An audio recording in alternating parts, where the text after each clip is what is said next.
आज हम बना रहे हैं बैंगन के कबाब और इनको दोनों तरफ से फ्राई करेंगे, फिर इसके बाद मसाला डालेंगे इस पर। अब ये इस तरीके से सीख गए, अब इन्हें हम निकाल रहे हैं। खूब हमले भी किए रोने। हाँ, खूब हमले किए, ज़रा देख के। अब इसमें हम डालेंगे नमक,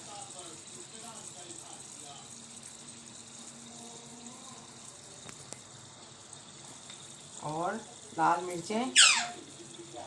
वैसे इसमें खटाई डलती है, खटाई है नहीं तो मैं नींबू डाल रही हूँ, नींबू भी डाल लेते हैं लोग।